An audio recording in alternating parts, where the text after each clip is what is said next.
thanks for watching. In today's video, I'm going to be reviewing the Ray-Ban Laramie RB2201.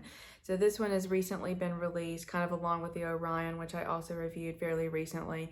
And they've kind of brought these, older glasses out of the vault or archive or whatever they call it. And this was a model that, was very popular. It did have more of an upswept look back then. They've made some changes, of course, like they do. But, overall, I was glad to see some of these coming back.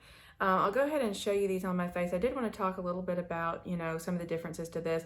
I did think these lenses were going to be green like their G15, but this is their dark gray, which I guess they're starting to implement a lot lately. And then this is also just I don't know, I think it's just called tortoise, but the color code is 902/B1. So it's really pretty colors together. I really like them, but I don't know that they're the best on my face. So you might have noticed that just now. These are creaking again a little bit. Not as bad as the Orion at all, but still there nevertheless. This is a 54mm lens width, 20mm bridge. You'll notice the keyhole there, the fact that the lenses are a little bit more narrow than usual, and they're a little bit upswept. They kind of remind me of the Nina, just on a much bigger scale. So if you're looking for that, sort of look, but those are way too small, you might try these. Overall, I think that they're just a little bit too small for me in terms of height. I usually, even the original Wayfarer lens is deeper, and I feel like that's what really makes them work on me. I feel like my face does need a deeper lens.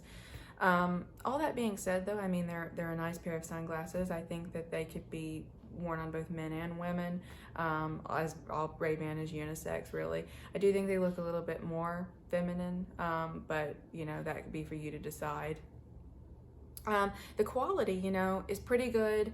One of the better Ray-Bans I've seen, honestly. They've got the 7-barrel hinges that are riveted that, you find in the Wayfarer.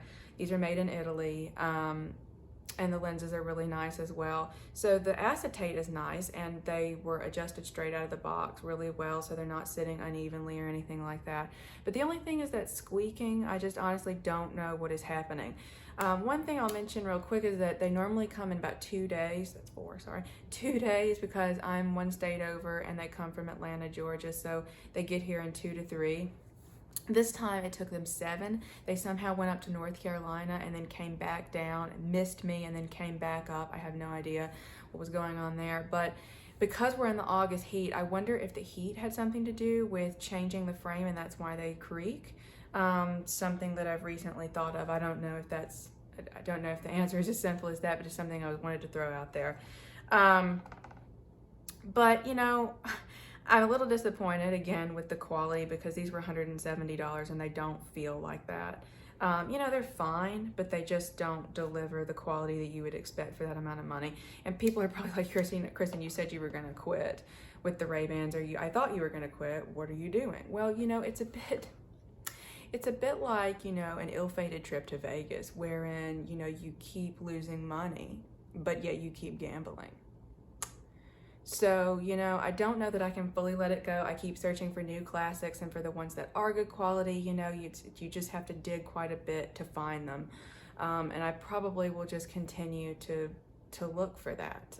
So never say never. Basically, never say never. But again, here is the Ray-Ban Laramie. And I hope you've enjoyed this review. Let me know what you think in the comments, and I'll see you next time. Thanks.